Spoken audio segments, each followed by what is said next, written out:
Assalamualaikum warahmatullahi wabarakatuh. Perkenalkan, saya Muhammad Lemas Habibi dengan NIM 251F140. Di sini saya akan menjelaskan faktor yang mempengaruhi perkembangan kognitif disabilitas netra dan strategi pengembangan kemampuan kognitif disabilitas netra. Apa yang dimaksud perkembangan kognitif? Kognitif itu pada penyandang disabilitas netra pada dasarnya mengikuti tahapan perkembangan yang sama dengan individu tanpa disabilitas. Namun terdapat beberapa faktor yang mempengaruhi proses perkembangannya karena keterbatasan akses terhadap informasi visual. Faktor yang mempengaruhi perkembangan kognitif disabilitas netra itu ada 6. 1. Usia saat mengalami ketunanetraan.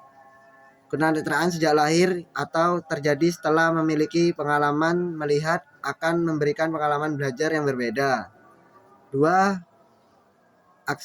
Akses terhadap pengalaman belajar, kesempatan mengeksplorasi lingkungan melalui sentuhan, pendengaran, dan gerak yang memengaruhi perkembangan konsep dan pengetahuan.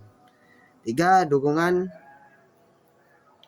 keluarga. Orang tua memberikan stimulasi terhadap mandiri dan dukungan emosional akan membantu perkembangan kognitif anak. 4. Pelayanan disabilitas yang sesuai, guru yang menggunakan metode dan media pembelajaran aksesibilitas seperti huruf braille dan alat peraga, dan teknologi yang membantu dapat meningkatkan kemampuan berpikir. 5. Penanganan teknologi membantu, yaitu screen reader, buku audio, display braille, dan aplikasi aksesibel memudahkan memperoleh informasi dan perkembangan kemampuan belajar. 6. Interaksi sosial, komunikasi kinerja yang dengan teman, guru, membantu perkembangan bahasa, pemecah masalah, dan keterampilan berpikir. Nah, untuk faktor penyebabnya itu strategi pengembangan kemampuan kognitif disabilitas netra itu juga ada 7. 1. Menggunakan pembelajaran multisensori, seperti memanfaatkan indera peraba, pendengaran, penciuman, dan karakteristik dalam proses belajar. Terus 2. Menyediakan media pembelajaran aksesibel menggunakan buku braille. Terus gambar timbul, metode 3 dimensi pada peta timbul dan benda nyata. 3. Memberikan pengalaman langsung atau experiential learning, itu mengajak peserta didik mengamati dan memanipulasi objek secara langsung agar konsep lebih mudah dipahami. 4. Melatih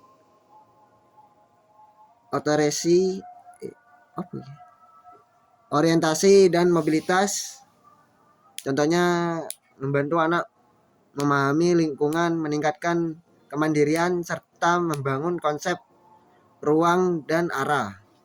5. Perkembangan keterampilan berpikir kritis dan memecah masalah. Mengembangkan keterampilan berpikir kritis dan memecah masalah melalui diskusi, pemimpin edukasi, eksperimen sederhana, dan tugas berbasis proyek. 6. Memanfaatkan teknologi asosiatif, menggunakan komputer atau menggawai dengan membaca layar, terus buku digital, aksesibel, dan aplikasi pembelajaran yang ramah bagi pengguna ketunanetraan. 7. Kolaborasi antara guru, orang tua, dan tenaga profesional. Program pembelajaran yang konsisten di sekolah, di rumah akan memberikan hasil yang lebih optimal. Nah, dari strategi dan faktor perkembangan kognitif penyandang disabilitas netra mempengaruhi akses terhadap pengalaman belajar, dukungan lingkungan, pendidikan, dan teknologi bantu perkembangannya dapat dilakukan melalui pembelajaran multisensori, penggunaan media aksesibel, pengalaman langsung, pelatihan orientasi dan mobilitas, pemanfaatan teknologi asistif, serta kolaborasi antar antar sekolah dan keluarga dengan strategi yang tepat. Peserta didik disabilitas netra mengembangkan kemampuan kognitif secara optimal sesuai potensi yang dimiliki. Perkembangan ya, terima kasih.